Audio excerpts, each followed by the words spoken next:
भूखा राजा और गरीब किसान की कहानी।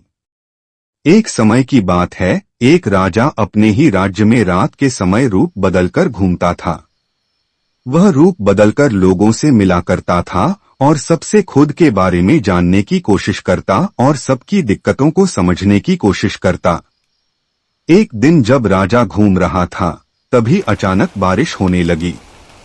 उन्होंने बिना देर किए किसी के घर का दरवाजा खटखटाया। दरवाजा खटखटाने के बाद अंदर से एक गरीब किसान निकला। वह उस घर में अपनी पत्नी और बच्चों के साथ रहता था। बारिश बहुत तेज थी, इसलिए किसान ने राजा को अपने घर के अंदर बुला लिया। राजा ने घर के अंदर जाने के बाद किसान से बोला, क्या मुझे कुछ खाने को मिल सकता है? मुझे बहुत भूख लगी है। उस गरीब किसान का परिवार पिछले 3 दिनों से भूखा था और उनके घर में एक भी दाना नहीं था।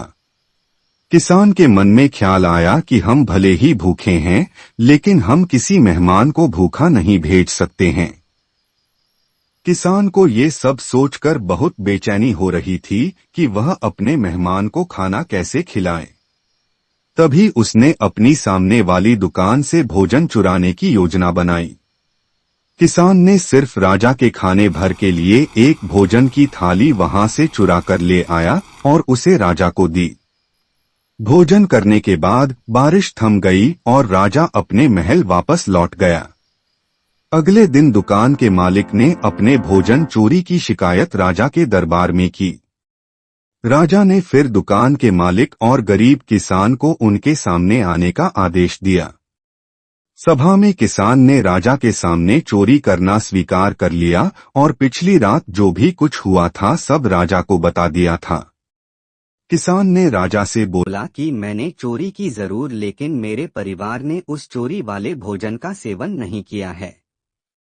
गरीब किसान की बातों को सुनने के बाद राजा को बहुत अफसोस हुआ और उन्होंने किसान को बताया कि मेहमान के रूप में वह उसके घर पर आए थे। उसके बाद राजा ने दुकानदार से सवाल किया कि क्या तुमने अपने पड़ोसी को भोजन चुराते हुए देखा था?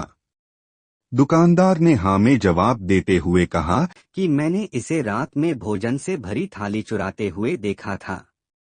दुकानदार की बातों को सुनने के बाद राजा बोला, चोरी के लिए सबसे पहले मैं जिम्मेदार हूँ और दूसरे तुम, क्योंकि तुम्हें अपना पड़ोसी चोरी करता हुआ नजर आया, लेकिन उसका भूखा परिवार नहीं।